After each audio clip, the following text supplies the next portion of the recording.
Bienvenue dans la Puna, en indien quechua, les hautes plaines.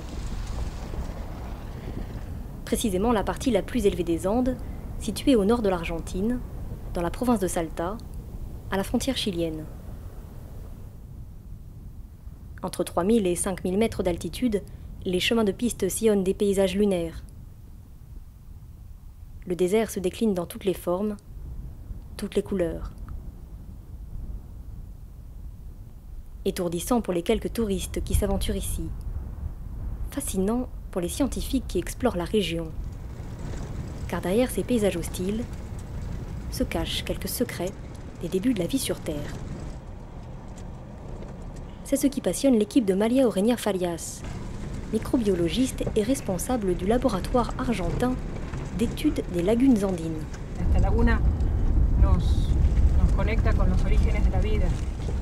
Cette lagune nous connecte avec les origines de la vie, avec tout ce que les biologistes veulent savoir.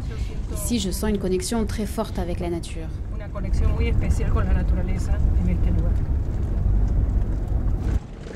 La scientifique rejoint le lac Socompa. Il y a 2 ans, elle part avec des amis gravir le volcan qui domine la lagune. Mais elle se sent mal, redescend seule et décide d'aller explorer ce point d'eau isolé, un peu par hasard, un peu par intuition. Une expédition qui a marqué un tournant dans sa carrière. Car ici, María Eugenia Farias a fait une découverte de taille. À Socompa, la biologiste a mis au jour des stromatolites. À première vue, des roches visqueuses et malodorantes. En réalité, des communautés d'algues et de bactéries qui recyclent tous les éléments de la nature et sans qui nous n'existerions peut-être pas. Les stromatolites sont les plus anciens registres fossiles sur Terre. Ils remontent à 3,8 milliards d'années. Ce sont eux qui ont inventé la photosynthèse en captant le dioxyde de carbone de l'air et en rejetant de l'oxygène. Alors présents sur toute la planète, les stromatolites saturent les mers d'oxygène, puis l'atmosphère, donnant naissance à la couche d'ozone qui nous protège des UV. La vie se développe et évolue alors plus rapidement, permettant l'éclosion de la biodiversité. Aujourd'hui, de rares stromatolites modernes ont été découverts dans des mers chaudes, notamment en Australie. Mais ceux de la Puna sont les seuls à vivre dans des conditions extrêmes, assez proches de celles de la Terre primitive, mais aussi de celles d'autres planètes, comme Mars. Ici, l'oxygène est en effet très rare, le niveau d'arsenic et les ultraviolets des plus élevés. Les températures peuvent varier de 40 degrés entre le jour et la nuit. Ces stromatolites sont donc bien placés pour renseigner sur le processus des origines, mais ils sont aussi de précieux indices sur une possible vie extraterrestre, scrutés de près par James Seltzer, collaborateur américain de la NASA. Ce qu'on essaye de faire, c'est de comprendre ces structures si particulières, ce qui est un signe de vie et ce qui relève juste de la chimie, de la géologie. Quels sont les organismes vraiment uniques qui les composent? Et si un jour nous avons un robot ou une mission humaine qui va sur Mars, capable de faire une coupe dans la roche et de prendre des photos qui montrent ce type de structure, alors on pourra savoir s'il s'agit d'une trace de vie.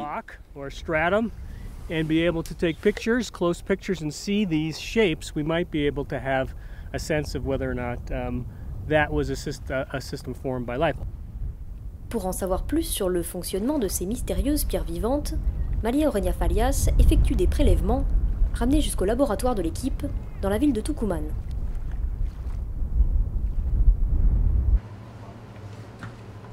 Ici, les stromatolites sont d'abord conservés et mis en culture.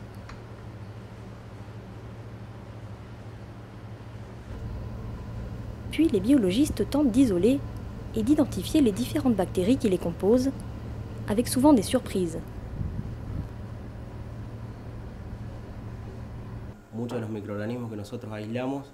Une grande part des organismes que nous isolons ne sont pas répertoriés par la science. Certains ont sûrement eu une évolution parallèle à d'autres organismes déjà connus.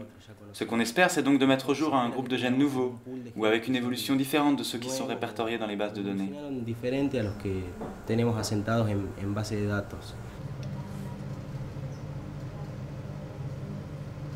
Habituées aux pires conditions, ces bactéries sont aussi étudiées pour leurs possibles applications médicales. Avec les plus résistantes aux UV par exemple, de nouvelles crèmes solaires pourraient voir le jour. Pour survivre, d'autres produisent des substances qui tuent certaines cellules et qui pourraient aider à lutter contre des cancers. Pour l'environnement, les stromatolites sont aussi prometteurs. Ils produisent notamment des polymères très étudiés pour fabriquer du plastique biodégradable. Premier fixateur de carbone, ils pourraient aussi servir contre le réchauffement climatique, selon les chercheurs. Un précieux patrimoine génétique donc, qui est toutefois menacé.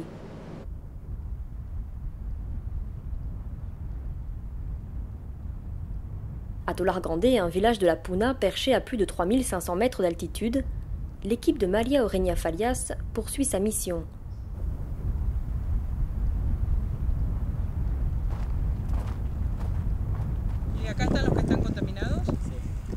Car la bourgade compte aussi des trésors naturels. Tolar Grande est en effet connue pour ses petites lagunes mouvantes et salées, surnommées les yeux de mer. Ici, d'autres stromatolites modernes ont été découverts, mais certains sont déjà contaminés par les eaux usées et l'activité humaine.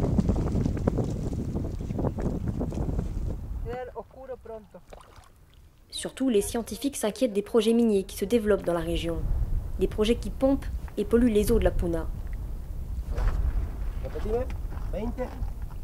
20 microsiemens. En este momento, en ce moment, ma peur en tant que scientifique et comme citoyenne du monde est qu'on perde ces écosystèmes avant même de pouvoir les connaître.